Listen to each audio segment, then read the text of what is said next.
Bismillahirrahmanirrahim. This is Muhammad Usman Munir, my dear 7th class students, and this is your English time, and we are discussing your topic, essay, Amina Bazaar. I will explain this essay to you thoroughly, और इसमें मैं आपको इसकी translation बता दूंगा.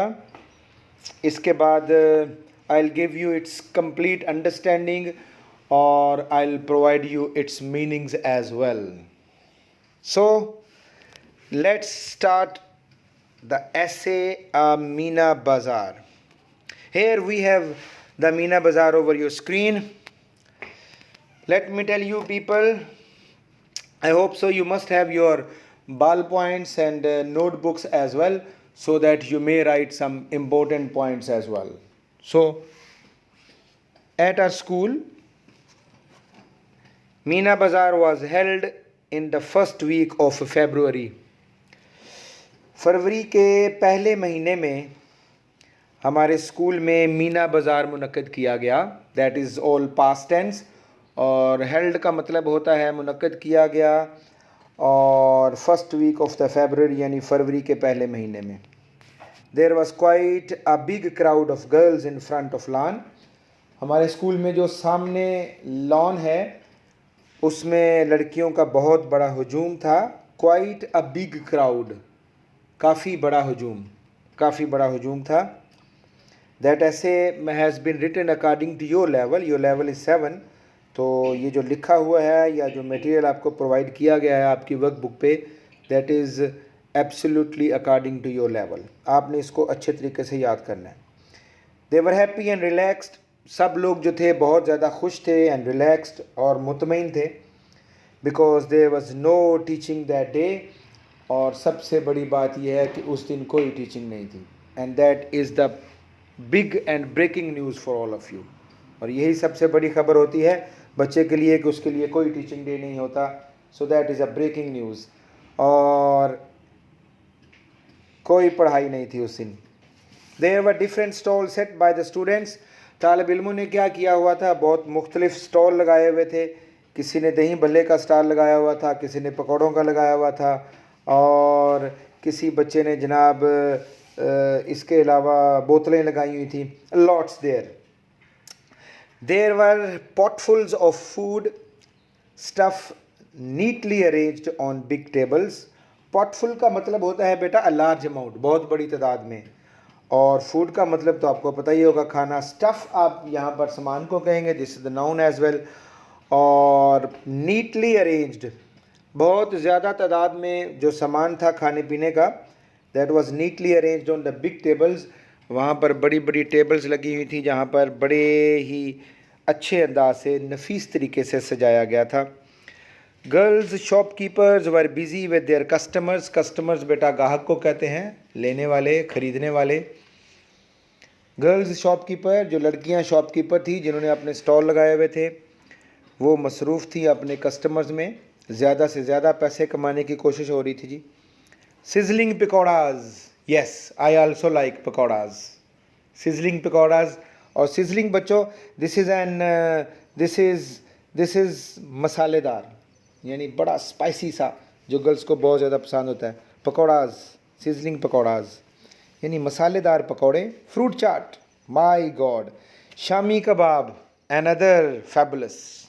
Shami kebab and chicken biryani. Oh my god, this is all superb and fantastic. जिसमें pakoras, fruit chaat, shami kebab and chicken biryani were in great demand. इन सब चीज़ों की बहुत बड़ी डिमांड थी, बहुत ज़्यादा डिमांड थी. लोग ज़्यादा से ज़्यादा ये चीज़ें खाना चाह रहे थे. The shopkeepers had assistants with them. Assistants बेटे मददगार को कहते हैं, ये नाउन है, मददगार को कहते हैं. और जो शॉपकीपर्स थे उन्होंने अपने साथ असिस्टेंट भी रखे हुए थे. अब वो असिस्टेंट क्यों रखे हुए थे, अगली लाइन में आपको इसका आंसर मिलेगा. The kept an eye on the naughty customers. क्योंकि उन्होंने शरारती ग्राहकों पर नज़र रखी हुई थी. बच्चे बहुत शरारती होते हैं ना, चीज़ें चुरा लेते हैं. तो उन्होंने अपने साथ एक असिस्टेंट रखे हुए थे कि फ़ौरन पकड़े इनको ज़रा, जो चीज़ें चुरा रहे हैं. So they have their assistants with them. They kept an eye on the naughty customers. क्यों रखे हुए थे? क्योंकि जो शरारती बच्चे हैं उन पे नज़र रखें.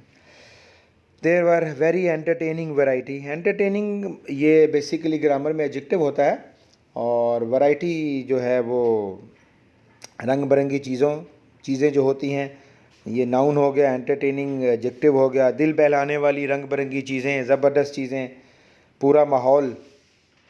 शो इन आफ्टरनून, और इस दोपहर को दिल बहलाने वाली रंग बिरंगी चीज़ों का बहुत ज़बरदस्त माहौल था. आर प्रिंसिपल लेटर ऑन, यानी फाइनली जब ये फंक्शन ख़त्म हुआ, सो आर प्रिंसिपल कि वो फिर बच्चों के पास आए. Our principal donated the sale money to the charitable organisation. Charitable बेटा होता है, दिस इज़ एन एडजेक्टिव, और ऑर्गेनाइजेशन नाउन हो गया. तो ये खैराती इदारा, खैराती तंजीम.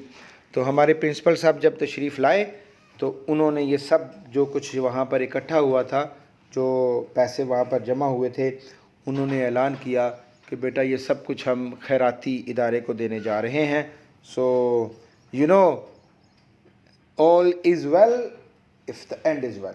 तो एंड कितना अच्छा हुआ कि हमने जो कुछ भी वहाँ पर इकट्ठा किया था, बच्चों ने जो कुछ भी वहाँ पे इकट्ठा किया, our principal announced that will all go for the charitable organisation. So that was fantastic end. तो ये बहुत ज़बरदस्त जो था इवेंट अपने इख्तिताम को पहुंचा. अब बेटे आपने क्या करना है, ये होम असाइनमेंट मैं आपको दे रहा हूँ. बेटे आपने मेरे लेक्चर को सुनना है, 1 दफ़ा सुनना है, 2 दफ़ा सुनना है, और फिर थ्राइस, तीसरी दफ़ा भी सुन सकते हैं अगर ना समझ आए. लिख लेना है, इसके इंपॉर्टेंट पॉइंट्स को लिख लेना है, मीनिंग्स को लिख लेना है, और फिर इसको दोबारा से आपने अपनी नोटबुक पे लिखना है. गलतियाँ फिर देखनी हैं, और इससे बेहतर कोई तरीका नहीं कि आप याद कर सकें. आई होप सो कि you will do the same what I am telling. और सबसे आखिर पे आप मेरे साथ रहे, आपने सुना, आपने समझा. I hope so, I am clear कि आपने समझा भी होगा. सो इसके लिए आपके लिए बहुत बड़ा thank you very much for being with me. और इंशाल्लाह ताला my dear class 7 class will meet in the next video. God bless you. खुदा हाफिज़.